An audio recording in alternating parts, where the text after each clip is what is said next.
Hey there, I'm Sam Price, your local realtor with Hagan Realty, and today I'm here with Nick Sigwalt. My name is Nick Sigwalt. I'm a mortgage loan officer with Embrace Home Loans in Sandy Spring, Maryland. In this video series, we'll be going over the home buying process and giving you tips and programs that could be available to you to help make you a strong and confident home buyer. Today we're actually filming our first video, and we really want to focus in on answering questions for those who are curious about buying their first home. There's so many things to think about when buying your first home, and it can be a little intimidating for some. However, we're going to get past that feeling, and we're going to show you that it is possible with the right guidance. So let's get into it.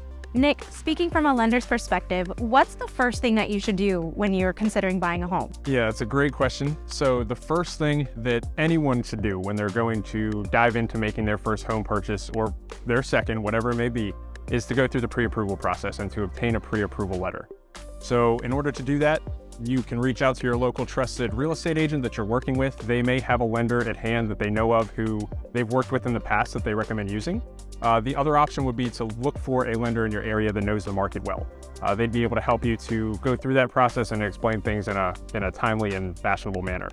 So the reasons you want to do that, the first reason will be you want to make sure that you're looking for homes that are in your price point.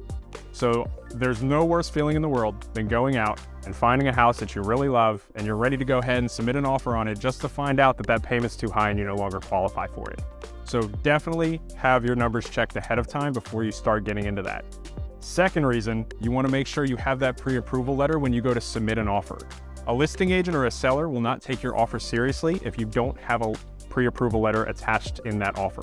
They want to make sure that you're approved and that you can afford to purchase that home. So then my next question to you is, what is required to get pre-approved and how long does that take? Yeah, so that's a great question again. The next step would be to go about submitting a mortgage application with that lender that you've chosen. So they'll ask for information such as your date of birth, your name, your social security number, your address, all of your personal information in regards to your assets and your employment information. Once they have all of that, they're going to go about pulling your credit, and they're going to ask for a list of documents from you to help determine what you can qualify for. So these documents they'll ask for would be things like your W-2s, your pay stubs, your bank statements, some form of identification, whether it be a social security card or a driver's license. And then in some cases, your tax returns, depending on how your employment is set up and your income is given to you. So once you have all of that information, they can go about determining what it is that you qualify for and issuing that pre-approval letter.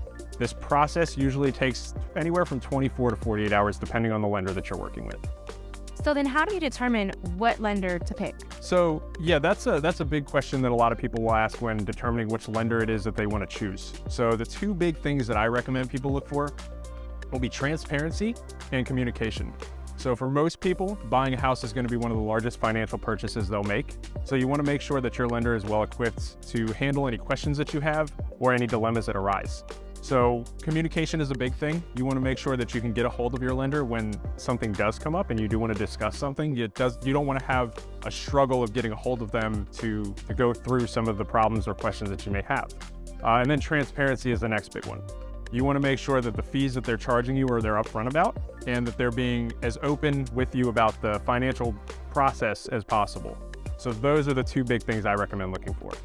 So Nick, there's a ton of lenders out there, and I get this question all the time, but what is the difference between the credit unions, banks, and local lenders? Yeah, that's definitely a solid question there. So when it comes to the different lending options that you have at your disposal, and I'm coming from the banking world, so I was in banking prior to getting into individual mortgage lending. So there will be a little bit of a difference in the process. And the reason I say that is because banks have a diverse amount of different financial sectors they get into. So they'll go into opening checking and savings accounts. They'll do mortgage lending. They also do some financial advising, small business banking. There's a multitude of different areas that the banking world goes into.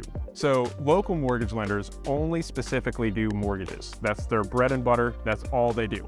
So when you're shopping around for different companies, the banking world might be a little slower to get back to you from a communication perspective.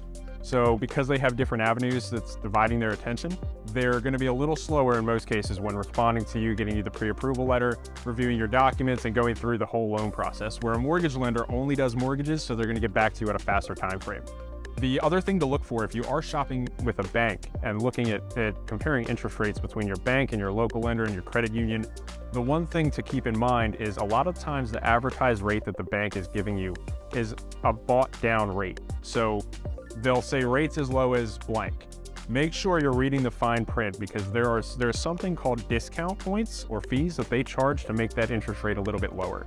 Your local lender can provide the same thing, but banks advertise it. So make sure that if you are choosing to shop around between a bank and a local lender, you are getting a loan estimate from each of them so you're comparing the total cost to get into that loan. Okay, Sam, so I have a question for you.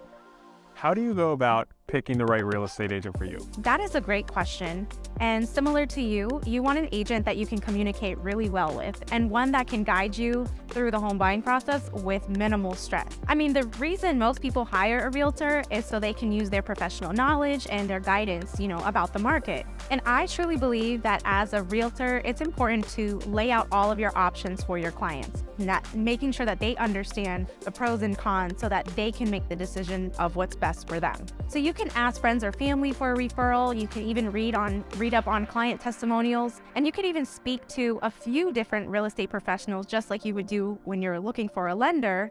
And because you really want to see who you connect emotionally with, so that agent understands what your needs are and they can help you better.